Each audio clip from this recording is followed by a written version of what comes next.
तो भाई आज हम करने वाले हैं हमारी बिजनेस स्टडीज का पार्ट बी और उस पार्ट बी का चैप्टर नंबर 10। तुम लोग अभी देख रहे होगे, इंस्टा चला रहे हो, यूट्यूब चला रहे हो, हर टीचर यही बोल रहा है कि मैं पेपर लीक कर दूंगा, ये कर दूंगा, वो कर दूंगा। पेपर लीक तो बहुत दूर की बात है। ठीक है भाई, ट्वेल्थ में पेपर लीक नहीं होते। ट्वेल्थ में ना सिर्फ ये है जो बताया जाता है वो पेपर में आता है। ठीक है, मैं उसको लीक का नाम नहीं दूंगा, पेपर आउट का नाम नहीं दूंगा। ठीक है, मैं सिर्फ तुम्हें वो टॉपिक बताऊंगा जो पेपर में वैसे के वैसे ही आने हैं, और नहीं आएंगे ना भाई नेक्स्ट टाइम से वीडियो देखना बंद। ठीक है, मतलब सबके सामने मत देखना, पीठ पीछे देखना। ठीक है, तो भाई मैं तुम्हें अब बताने वाला हूं भाई चैप्टर नंबर 10, जो कि सबसे छोटा और सबसे इंटरेस्टिंग चैप्टर है। ठीक है, आज के टाइम पे तो बहुत इंटरेस्टिंग है क्योंकि ये रिलेटेड है किससे? फाइनेंशियल मार्केट से। और फाइनेंशियल मार्केट में ना कुछ ऐसी ऐसी चीजें हैं जो हर बंदा उसमें आज करियर बनाने की सोचता है। ठीक है, तो टाइम को बिना वेस्ट करते हुए पार्ट बी का चैप्टर नंबर 10 शुरू करते हैं। इससे पहले मैं तुम्हें थोड़ा सा इसका माइंड मैप बता देता हूं, जिसमें पूरा चैप्टर पता लग जाएगा कि हम क्या पढ़ने वाले हैं। ध्यान से देखो, हमारे चैप्टर का नाम क्या है? Financial market. ठीक है, अब ये फाइनेंशियल मार्केट है क्या भाई? फाइनेंशियल मार्केट बेसिकली एक ऐसा मार्केट है जो सेवर और इन्वेस्टर को जोड़ रहा है आपस में। क्लियर है? सेवर और इन्वेस्टर को आपस में जोड़ता है। अब ये कितने पार्ट्स में बटा हुआ है और क्या क्या काम है इसके? देखो, इसके अपने खुद के कुछ फंक्शंस हैं जो ये परफॉर्म करता है। ठीक है, इसके साथ जुड़ा हुआ है भाई सेबी। ठीक है, सेबी भी इसी का पार्ट है, security exchange board of India. ठीक है, अब सेबी जब हम पढ़ेंगे तो इसके कुछ ऑब्जेक्टिव्स भी हमें पढ़ने पड़ेंगे। ठीक है, और इसके कुछ अपने फंक्शंस भी हैं, वो भी हमें पढ़ने पड़ेंगे। ठीक है, उसके बाद अगर मैं बात करूं तो ये और क्या है, इसके पास अपनी कुछ सेगमेंट्स भी है। क्या है इसके पास? अपने सेगमेंट्स है। और एक इसका पार्ट है स्टॉक मार्केट। स्टॉक मार्केट, ठीक है, स्टॉक मार्केट भाई काफी अलग चीज है, सेबी अलग चीज है। ठीक है, और स्टॉक मार्केट के अपने भी क्या है? कुछ फंक्शंस है। ठीक है, तो स्टॉक मार्केट में हम फंक्शंस पढ़ेंगे, सेबी में ऑब्जेक्टिव और फंक्शंस दोनों पढ़ेंगे। फिर फाइनेंशियल मार्केट के फंक्शन हमारा अगला ही टॉपिक होगा कि फाइनेंशियल मार्केट है तो, लेकिन काम किसके लिए कर रहा है? ठीक है, क्यों है ये? ठीक है, तो इसमें ये फंक्शंस है। अब ये चीज बताऊं कि फाइनेंशियल मार्केट की सेगमेंट्स क्या है भाई? सेगमेंट दो है, एक है मनी मार्केट और उसके बाद क्या है आपके पास? Capital market. अब उसके बाद ये जो कैपिटल मार्केट है इसके भी दो टाइप्स है हमारे पास। क्या क्या है? एक है हमारे पास प्राइमरी मार्केट और दूसरा क्या है हमारे पास? Secondary market. प्राइमरी मार्केट की बात करूं, कोई भी कंपनी जब अपनी सिक्योरिटीज को पहली बार मार्केट में लेके आ रही है, नया इश्यू निकाल रही है, जैसे आईपीओ वगैरह हो गया, तो इस गेट से एंट्री मिलती है उसको। ठीक है, और अगर वो लेके आ चुकी है और वापस से उन्हीं को बाइंग एंड सेलिंग करना चाहती है एग्जिस्टिंग सिक्योरिटीज को, तो वो सेकेंडरी से अंदर जाती है और बाहर आती रहती है। क्लियर? तो ये आपके क्या है, पूरे चैप्टर का एक माइंड मैप है कि हम इस चैप्टर में पढ़ने क्या वाले हैं। ठीक है, अब मैं स्टार्ट करूंगा कहां से कि फाइनेंशियल मार्केट का काम क्या है, फंक्शंस बताऊंगा और इंपॉर्टेंट चीजें साथ में बताऊंगा कि दिमाग में क्या रखना है। बताऊंगा ये सारी ऊपर से, लेकिन वही चीज डीपली बताऊंगा जो पेपर में वहां आने वाली है और आपको दिमाग में छापनी है। ठीक है, तो इसको उतारो और उसके बाद आगे बढ़ते हैं। तो भाई मैं तुम्हें ना सबसे पहले ये बताऊंगा कि फाइनेंशियल मार्केट है क्या। तुम्हें क्या लगता है फाइनेंशियल मार्केट एक ऐसा मार्केट है कहीं भी चले गए, बाजार लगा हुआ है और वहां से चीजें खरीद ली? कोई भी इसका एग्जिस्टेंस नहीं है। ठीक है, ये क्या एक तरीके का प्लेटफॉर्म है। और फाइनेंशियल मार्केट कर क्या रहा है भाई? ये लिंक है सेवर और बोरोवर्स के बीच का। अब ये सेवर्स कौन होते हैं? जैसे ये हाउस होल्ड है। ठीक है, हम जैसे लोग क्या करते हैं, हम सेविंग्स करते हैं तो हमें सेवर्स बोला जाता है। ठीक है, और हमारे बीच में बैठे हुए हैं भाई बैंक एंड फाइनेंशियल इंस्टीट्यूशन। कौन बैठे हैं? Bank and financial institution. और ये इनके साथ कौन लिंक है भाई? इनके साथ इन्वेस्टर्स लिंक है। ठीक है, इन्वेस्टर और बोरोवर्स। तो हमारे पास हमारा बहुत पैसा है, हम क्या करते हैं भाई? अपनी सेविंग्स को बैंक में या फाइनेंशियल किसी भी मार्केट में इन्वेस्ट करते हैं। तो देखा जाए हमारे पास सबसे ज्यादा पैसा हम हो गए सरप्लस यूनिट। कौन हो गए हम लोग? Surplus unit. और ये क्या है? ये इन्वेस्टर और बोरोवर है, मतलब इनको पैसा चाहिए। ये है डेफिशिएट यूनिट, मतलब ये घाटे में। ठीक है, तो बेसिकली हम दोनों के बीच में जो लिंक बना हुआ है वो है बैंक और फाइनेंशियल इंस्टीट्यूशन। फाइनेंशियल मार्केट यही काम कर रहा है, सेवर और बोरोवर के बीच में लिंक पिन का काम करता है। ठीक है, हम लोग सरप्लस यूनिट है, डेफिशिएट जब इनको जरूरत पड़ती है तो इससे पैसा लेते हैं और हम अपना पैसा यहाँ इन्वेस्ट करते जाते हैं। तो ये काम इनका हो गया कि हमारा पैसा ऐसे तरीके से इन्वेस्ट कराना है जिससे कि वो बेटर यूज में आ सके। ठीक है, और इनको अपॉर्चुनिटीज दिखती हैं तो ये इनको पैसा प्रोवाइड कर देते हैं। अब इनके फंक्शंस क्या क्या होते हैं, फाइनेंशियल मार्केट क्या क्या काम करता है? सबसे पहले mobilisation of saving and channelising them into most productive use. हम लोग अपने रखे हुए पैसे को मोस्ट प्रोडक्टिवली यूज नहीं कर पाते। हमें तो ऐसा लगता है सिर्फ पैसा बचाना है और उसे बैंक में डालना है। ठीक है, हमारा यही काम है, तभी तो हम हाउस होल्ड है और हम लोग सेवर्स है। ठीक है, तो हम अपना पैसा यहां डालते हैं। अब ये क्या करेगा? ये उसको मोबिलाइज करेगा। मोबिलाइजेशन का मतलब होता है एक जगह से दूसरी जगह लेके जाना, लेकिन इसमें क्या है? Channelising them into most productive use. Productive use मतलब जिससे कि इकोनॉमी की ग्रोथ हो, जिससे कि पैसे से प्रॉफिट बनाया जा सके। और वो काम कौन कर सकता है? इन्वेस्टर और बोरोवर कर सकते हैं। तो ये क्या करते हैं? ये हमारा पैसा इनको दे देते हैं, लैंड कर देते हैं और ये उसको बहुत अच्छे तरीके से यूटिलाइज करते हैं। ठीक है, तो ये सारा काम कर कौन रहा है? Bank and financial institution. ये फाइनेंशियल मार्केट का काम होता है। इससे हमारा पहला फंक्शन हो गया कि मोबिलाइजेशन करना सेविंग्स का और उसको सही जगह पे प्रोडक्टिव यूज में लगा देना। क्लियर? अब आ जाते हैं फैसिलिटेट प्राइस डिस्कवरी। अब इस फाइनेंशियल मार्केट में क्या होता है भाई, जितनी भी सिक्योरिटीज है वो सारी किसके ऊपर वर्क करती हैं भाई? वो डिमांड और सप्लाई पे वर्क करती हैं। तो इनके प्राइस को कैसे पता लगाया जा सकता है? किसी भी सिक्योरिटी की डिमांड अगर ज्यादा है, ठीक है, तो उसका प्राइस भी क्या होगा? ज्यादा होगा। और अगर किसी चीज की सप्लाई भी क्या है, हमारे पास बहुत कम है, तो उसका प्राइस भी क्या होगा? कम ही होगा। मतलब किसी चीज की सप्लाई कम है तो उसका प्राइस भी क्या होगा? ज्यादा होगा, अगर वो डिमांड में रहेगी। क्लियर?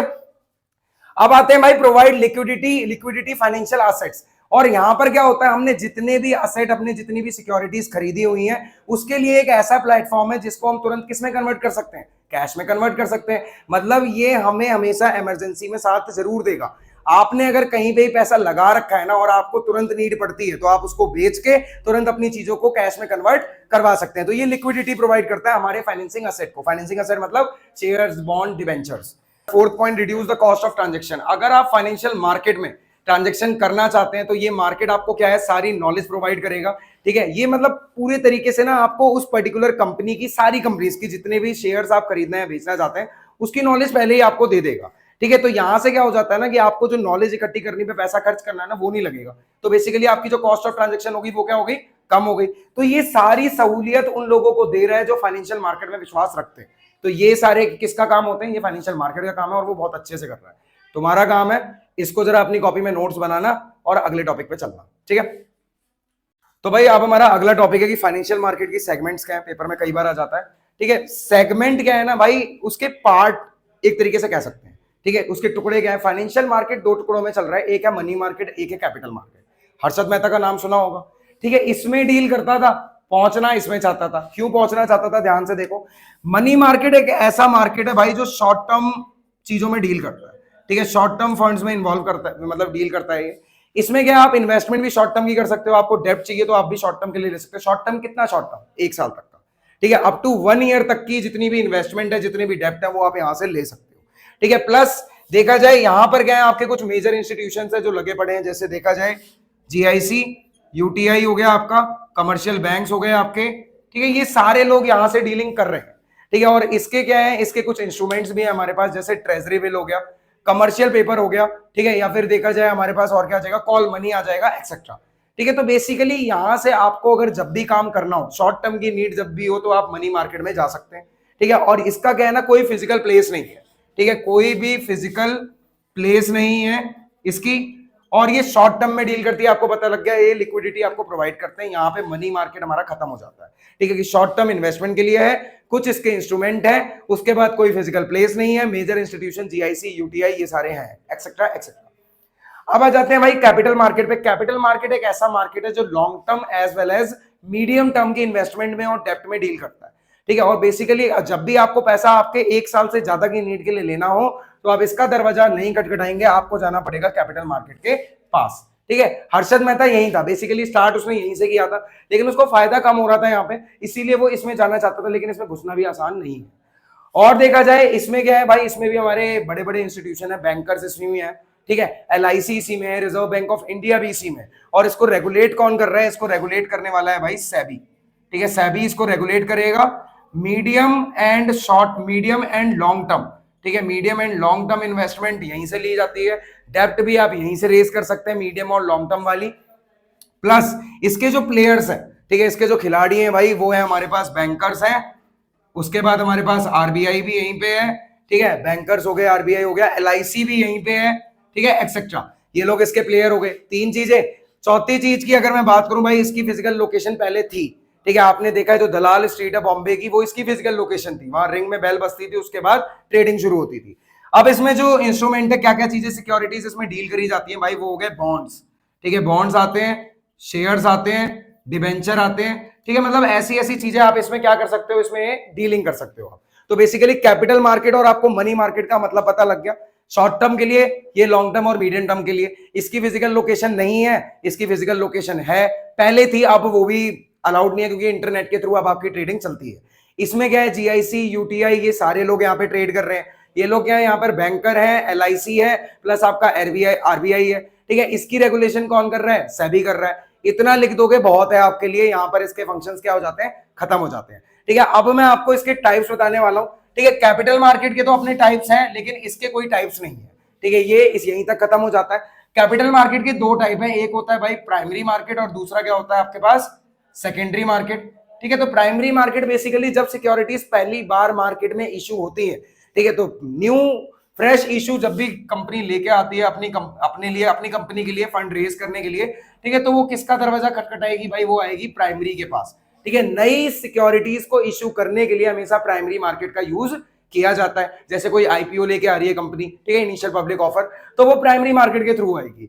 उसके बाद अगर उसे अपनी सिक्योरिटीज को ट्रेड करना है सर, ठीक है, बेचना है और खरीदना है एग्जिस्टिंग सिक्योरिटीज को, तो वो किधर जाएगी, सेकेंडरी मार्केट के पास जाएगी। ठीक है, इतना समझ में आ गया। ये दोनों इसकी सेगमेंट, ये इसके कुछ फंक्शन, पार्टिसिपेंट, ये सारी चीजें। उसके बाद इसके कुछ type, primary market and secondary market. अब इसमें इंपॉर्टेंट क्या है वो बता देता हूं। इसके फंक्शन ज्यादातर पेपर में पूछे जाते हैं। ठीक है, इसके फंक्शन पूछे जाते हैं, मतलब ये आपके लिए गुल्लक में डालने वाला क्वेश्चन है, जो कि आप लास्ट दिन आराम से फोड़ोगे ना तो पूरा पेपर ही बन जाएगा उससे। उसके बाद कैपिटल मार्केट की अगर बात करूं तो कैपिटल मार्केट में सिर्फ ये याद रखना है आपको कि ये मीडियम टर्म और लॉन्ग टर्म के लिए, प्लस याद रखने वाली चीजें हैं इसकी सेकेंडरी मार्केट। ठीक है, सेकेंडरी मार्केट ज्यादा से ज्यादा आता है, सेकेंडरी और प्राइमरी आपके लिए दोनों जरूरी है। हो सकता है इस बार पेपर में प्राइमरी वर्सेस सेकेंडरी का डिफरेंस मिल जाए, तो याद रखना कि इसको मत याद रखना, बेसिकली ये जरूरी है, ये तो आपको याद आ जाएगा अपने आप, और इसके फंक्शन से याद रखना। क्लियर, अब चलते हैं अगले टॉपिक पे। तो भाई अब हमारे पास हमारा अगला टॉपिक आ जाता है, क्या है हमारे पास, स्टॉक मार्केट, या फिर इसको ऑब्लिक में लिख लो शेयर मार्केट। ठीक है, तो अब ये एक ऐसा मार्केट है जो आपको एक प्लेटफॉर्म प्रोवाइड कर रहा है जिसमें आप ट्रेडिंग कर सकते हो सिक्योरिटीज की, एग्जिस्टिंग सिक्योरिटीज की, मतलब buying and selling of securities. ठीक है, तो इसके लिए आपको एक प्लेटफॉर्म कौन प्रोवाइड करता है, स्टॉक मार्केट प्रोवाइड करता है। ठीक है, अब देखा जाए इसके फंक्शंस क्या है। स्टॉक एक्सचेंज या स्टॉक मार्केट हमें पता लग गया, शेयर मार्केट पता लग गया, एक ऐसा प्लेटफॉर्म जो बाइंग एंड सेलिंग कर रहा है एग्जिस्टिंग सिक्योरिटीज में। लेकिन इसके फंक्शन क्या है स्टॉक एक्सचेंज या स्टॉक मार्केट के। पहला है इकोनॉमिक बैरोमीटर। बैरोमीटर क्या है, एक इंस्ट्रूमेंट होता है। अब इकोनॉमिक बैरोमीटर की बात करें ना तो भाई किसी देश का अगर शेयर मार्केट अच्छा है, ठीक है, तो वो कंट्री भी क्या है, बहुत बढ़िया है। ठीक है, तो देखा जाए अगर हमारे देश में सारे शेयर्स के प्राइस बहुत हाई फाई है, मतलब हमारी जो इकोनॉमी है वो काफी अच्छी चल रही है। लेकिन अगर हमारे देश के शेयर्स के प्राइस नीचे नीचे गिरते जा रहे हैं, तो मतलब हमारे देश में कुछ ऐसी चीजें हो रही हैं जिनकी वजह से किस पे इफेक्ट पड़ रहा है, शेयर्स पे। मतलब एक देश की जो पिक्चर है ना वो उसके शेयर्स बहुत अच्छे से दिखाते हैं। ठीक है, अगर देश सही दिशा में चल रहा होगा तो शेयर्स के प्राइस बढ़ेंगे, और कुछ गलत हो रहा होगा तो उसके प्राइस गिरेंगे। तो ये इकोनॉमिक बैरोमीटर है जो इकोनॉमी को मेजर करने में हेल्प करता है हमें। क्लियर, अब आता है प्राइसिंग ऑफ सिक्योरिटीज। अब ये स्टॉक एक्सचेंज क्या करता है, किसी भी कंपनी की सिक्योरिटीज के प्राइस लगाने में हेल्प करेगा। कोई भी ऐसी कंपनी जो मार्केट में काफी टाइम से और उसकी मतलब मार्केट साउंडनेस बहुत अच्छी है, ठीक है, मतलब बहुत ज्यादा अच्छे से काम कर रही है, तो बेसिकली स्टॉक मार्केट क्या करता है, देखता है कि ना उसके शेयर्स की मार्केट में डिमांड कितनी ज्यादा है। अगर उसकी मार्केट में डिमांड ज्यादा होगी तो उसकी सिक्योरिटीज के प्राइस भी कैसे होंगे, हाई सेट किए जाएंगे। ठीक है, तो ये स्टॉक मार्केट खुद अपने आप कर देता है कि जो कंपनी के शेयर्स की डिमांड ज्यादा, ठीक है, उसके शेयर्स की प्राइस भी क्या है, सबसे ज्यादा। उसके बाद है सेफ्टी ऑफ ट्रांजेक्शन। अगर मैं सेफ्टी ऑफ ट्रांजेक्शन की बात करूं, आप शेयर मार्केट में जितनी भी ट्रांजेक्शन करेंगे, ठीक है, अब उसकी सेफ्टी कौन लेगा, ये लेगा भाई स्टॉक मार्केट, शेयर मार्केट लेगा। कैसे लेगा, देखा जाए जब कंपनीज यहाँ पे जितनी भी लिस्टेड होती है ना, उनकी साउंडनेस पहले चेक करी जाती है कि पिछले साल में इतने 10 सालों में कितनी वॉल्यूम है उसके सेल्स का, ठीक है, कितना वो लॉस में जा रहे हैं, कितना वो प्रॉफिट में आ रहे हैं। ठीक है, ये सब चेक करने के बाद तब उनकी सिक्योरिटीज मार्केट में आती है, और जब वो खरीदी और बेची जाती है तो कोई भी फ्रॉड ना हो, इसकी जिम्मेदारी स्टॉक एक्सचेंज की होती है, इसीलिए सेफ्टी ऑफ ट्रांजैक्शन। अब अगर मैं फोर्थ पॉइंट की बात करूं जो कि हमारा कंट्रीब्यूट टू इकोनॉमिक ग्रोथ, अब ये स्टॉक एक्सचेंज हमारी इकोनॉमिक ग्रोथ में कैसे कंट्रीब्यूशन दे रहा है भाई, ये क्या करता है ना, बार बार लोग इसमें क्या करते रहते हैं, री इन्वेस्टमेंट करते हैं और डिस इन्वेस्टमेंट करते हैं। ठीक है, तो उनका कहीं ना कहीं एक ऐसा मौका जरूर लग जाता है जिससे कि एक बहुत बढ़िया इन्वेस्टमेंट पे वो पहुंच जाते हैं, जिससे कि उनकी कैपिटल क्या होने लग जाती है, फॉर्म होने लग जाती है। तो बेसिकली ये हमारी इकोनॉमिक ग्रोथ में भी क्या कर रहा है, कॉन्ट्रीब्यूशन दे रहा है। उसके बाद है स्प्रेडिंग ऑफ इक्विटी कल्ट। इस इक्विटी कल्ट भाई आपके लिए इंपॉर्टेंट है। स्प्रेडिंग ऑफ इक्विटी कल्ट का मतलब क्या होता है भाई, स्टॉक एक्सचेंज क्या करेगा, उन सिक्योरिटीज में ओनरशिप राइट लेने को बोलेगा जो कि हमारी नए इश्यूज आए होते हैं, ठीक है, उनको सबसे ज्यादा आगे बढ़ाता है और लोगों को कहता है कि आप इसमें इन्वेस्ट करके ओनरशिप राइट्स लो। ठीक है, इससे क्या होगा, और वो क्या करता है, गवर्नमेंट को और पब्लिक को ना ज्यादा, गवर्नमेंट क्या करती है, सबसे ज्यादा पब्लिक को इन्वेस्टमेंट की जानकारी देती है। ठीक है, उसके बारे में बताती है कि उसमें कब आपको इन्वेस्ट करना है, कब नहीं करना है। तो बेसिकली ये है स्प्रेडिंग ऑफ इक्विटी कल्ट। ठीक है, बेसिकली कैपिटल की नॉलेज के बारे में लोगों को बताना। उसके बाद प्रमोटिंग स्कोर ऑफ क्या कहते हैं, प्रमोटिंग स्कोप ऑफ स्पेकुलेशन। ठीक है, तो ये आपको स्कोप देता है किसका, स्पेकुलेशन का। स्पेकुलेशन क्या होती है, सट्टा बाजारी। ठीक है, यहां पर क्या है, जो डिमांड एंड सप्लाई है उसकी वजह से यहां पर स्पेकुलेशन होने के चांसेस बढ़ जाते हैं। ठीक है, जैसे किसी भी सिक्योरिटीज की अगर डिमांड ज्यादा है तो उसके प्राइस ज्यादा होंगे। ठीक है, तो होगा क्या, यहां पर आप कम पैसे वाली सिक्योरिटीज पहले खरीद के जब उनकी डिमांड बढ़ेगी तो उसको बाद में बेच सकते हो, जिससे कि आपको बहुत बड़ा प्रॉफिट मार्जिन मिलता है। ठीक है, तो बेसिकली यहां पर मार्केट में आपको पूरा स्कोप है कि आप यहां स्पेकुलेशन करो और उससे पैसा कमाओ। ज्यादातर लोग यही करते हैं। फिर आता है आपके पास लिक्विडिटी। अगर मैं लिक्विडिटी की बात करूं, सबसे ज्यादा लोग इस मार्केट पे भरोसा इसलिए करते हैं, लोग short term, medium term, long term सब में इन्वेस्टमेंट करना चाहते हैं, लेकिन ये मार्केट उनको कहता है कि आप करो।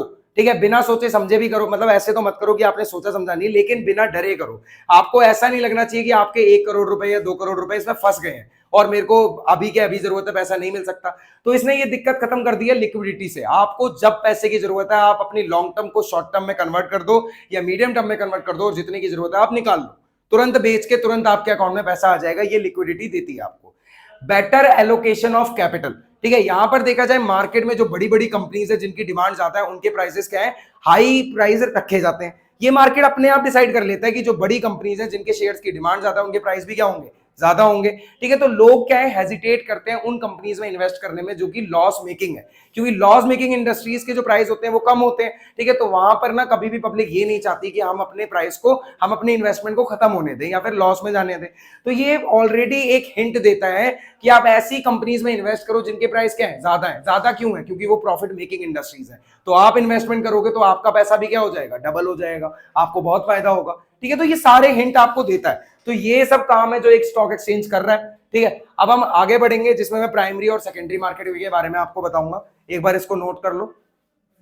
इसी के फंक्शंस के साथ हमारे पास ये टॉपिक हमारा यहीं खत्म हो जाता है। अब हमारे पास एक टॉपिक और बचा हुआ है जो हमारे लिए जरूरी कहां तक है, इसमें जरूरी है कि ट्रेडिंग प्रोसीजर कैसे होता है। ठीक है, हम ट्रेड जब करना चाहते हैं मार्केट में तो क्या क्या चीजें जरूरी होती है, वो मैं कुछ गिने चुने स्टेप बताऊंगा, सिर्फ उन्हीं को ध्यान में रखना, पेपर में वही आएंगे। क्लियर? तो गाइज अब मैं आपको बताने वाला हूं एक बहुत ही इंपॉर्टेंट चीज, पेपर में काफी बार आ जाती है, हो सकता है एमसीक्यू में हो जाए, हो सकता है 3 नंबर में आ जाएगी। तो ध्यान से सुनना, बच्चों को कंफ्यूजन रहती है इसमें। अब हमारे पास है ट्रेडिंग प्रोसीजर। आप मार्केट में ट्रेडिंग करते कैसे, उसके कुछ प्रोसीजर में आपको स्टेप दिए हुए हैं। सारे स्टेप जरूरी नहीं है, जो ज्यादातर पेपर में आते रहते हैं, और भाई इससे बाहर नहीं आएगा, याद रखना, इससे बाहर नहीं आएगा, इसी को ध्यान से देखो। लेकिन कुछ चीजें जो पहले बता दूं, जैसे इसमें 4 चीजें आपको जानना जरूरी है। सबसे पहले डिपॉजिटरी, देन है डिपॉजिटरी पार्टिसिपेंट, उसके बाद है आपके पास इन्वेस्टर, उसके बाद है आपके पास इशूइंग कंपनी।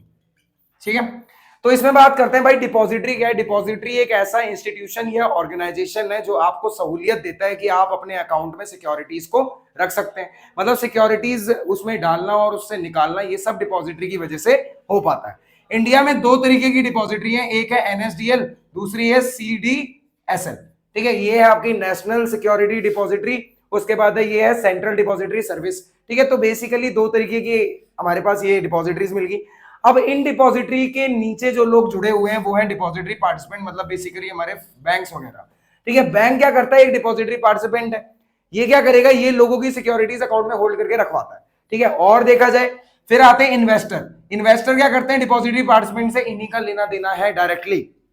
इन्वेस्टर और डिपॉजिटरी का लेना देना बिल्कुल भी नहीं होता। जैसे यहाँ पे इन्वेस्टर है, यहाँ पे डिपॉजिटरी, और यहाँ पे डिपॉजिटरी पार्टिसिपेंट, ओ सॉरी, यहाँ डिपॉजिटरी पार्टिसिपेंट और यहाँ डिपॉजिटरी। तो इन्वेस्टर डायरेक्टली इससे कांटेक्ट नहीं कर सकता, इनके बीच में जो लिंक है वो कौन बना रहा है, डिपॉजिटरी पार्टिसिपेंट बना रहे हैं। उसके बाद अगर मैं बात करूं इशूइंग कंपनी की, ये वो कंपनी है जो अपनी सिक्योरिटीज खरीदना और बेचना चाहती है। तो इन्वेस्टर इसी के तो खरीदना चाहता है, लेकिन ये खरीदेगा कैसे, डिपॉजिटरी पार्टिसिपेंट के थ्रू, और ये डायरेक्टली इसके द्वारा दी गई सर्विसेज में चीजें होल्ड करेगा। तो ये चीजें आपको पता लग गई। अब आते हैं भाई इसके सेकंड स्टेप पे। पहला तो होता है आप ब्रोकर सेलेक्ट करते हो, बेसिकली मार्केट में दलाल काम करते हैं। ठीक है, open demat account. Demat account क्या होता है, एक ऐसा इलेक्ट्रॉनिक अकाउंट होता है जिसको डीमेटलाइज्ड फॉर्म में हम अपनी सिक्योरिटीज क्या करते हैं, इसमें होल्ड करते हैं। ठीक है, तो आपके लिए आपको इसमें कुछ इंपॉर्टेंट डॉक्यूमेंट देने पड़ते हैं, जैसे आपको पैन कार्ड देना पड़ेगा। ठीक है, या फिर जितने भी एड्रेस प्रूफ वगैरह जो आपके बैंक अकाउंट वगैरह है वो नंबर है वो देने पड़ते हैं। तो आपने एक डीमैट अकाउंट खुलवा लिया जिसमें आप सिक्योरिटीज को होल्ड करके रख सकते हो, जितनी भी आपको वेराइटीज ऑफ सिक्योरिटीज रखनी है, किसी भी बड़ी से बड़ी कंपनी की, छोटी से छोटी कंपनी, एक ही अकाउंट में सब कुछ आ जाता है, और ये इलेक्ट्रॉनिक फॉर्म में होता है जिसको हम डीमेटलाइज फॉर्म भी बोलते हैं। फिर है प्लेसिंग द ऑर्डर। जब आप ऑर्डर प्लेस करोगे तो आप अपने ब्रोकर से या डिपॉजिटरी पार्टिसिपेंट से डायरेक्टली या तो पर्सनली बोल भी सकते हो या तो कॉल पे, मेल करके या एसएमएस के थ्रू भी बता सकते हो कि आज इस शेयर को इतनी लिमिट पे खरीदना है, ठीक है। तो ये तो ऑर्डर प्लेसिंग होगी जैसे मार्केट में होती है।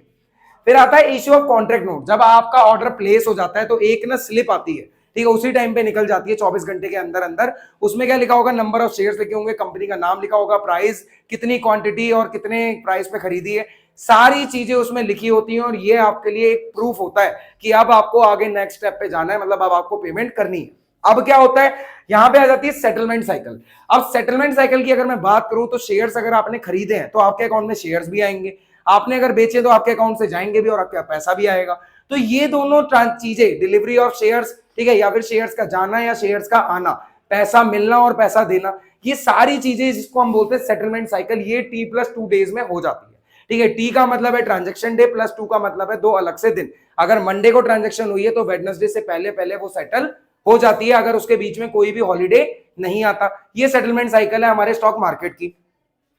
फिर इसमें आता है हमारे पास पे इन डे। अगर मैं पे इन डे की बात करूं, अगर आपने किसी भी कंपनी से, मैंने अगर मान लो किसी कंपनी के शेयर खरीदे तो मैं कौन हो गया, मैं बायर हो गया, ठीक है, मैंने शेयर्स खरीदे।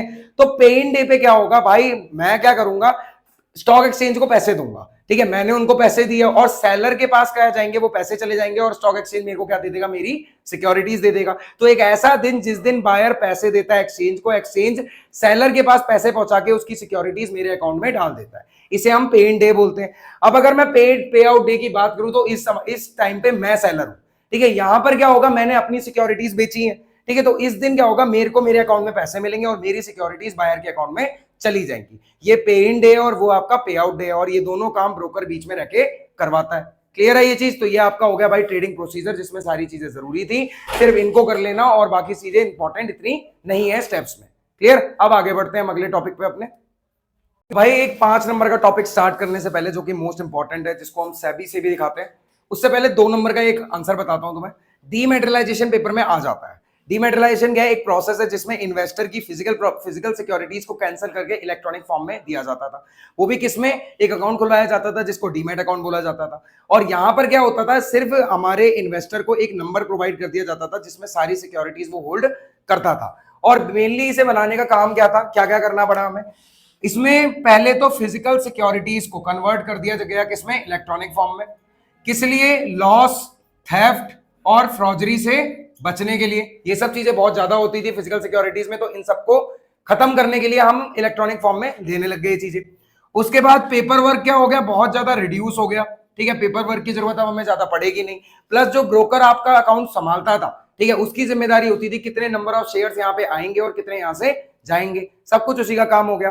प्लस देखा जाए ये एक कन्वीनियंट बैंक अकाउंट था जो कि इन्वेस्टर बहुत आराम से संभाल सकता था, ठीक है। तो ये कुछ चीजें थी जिससे कि डीमेटेरियलाइजेशन बहुत जरूरी था, ठीक है। तो बस इतना सा याद रखना और कुछ नहीं है। अब हम चलते हैं सेबी की तरफ और इस चैप्टर को खत्म कर देते हैं। क्लियर भाई? अब जहां पे भी खड़े हो या फिर जहां तुम बैठे हो भाई, उस वीडियो को ध्यान से देखना क्योंकि ये क्वेश्चन पेपर में आने वाला है, ठीक है। हम बात करने वाले हैं security exchange board of India की, जो कि एक गवर्नमेंट की रेगुलेटेड बॉडी है। कब स्टैब्लिश होती है, 12 अप्रैल 1988 में।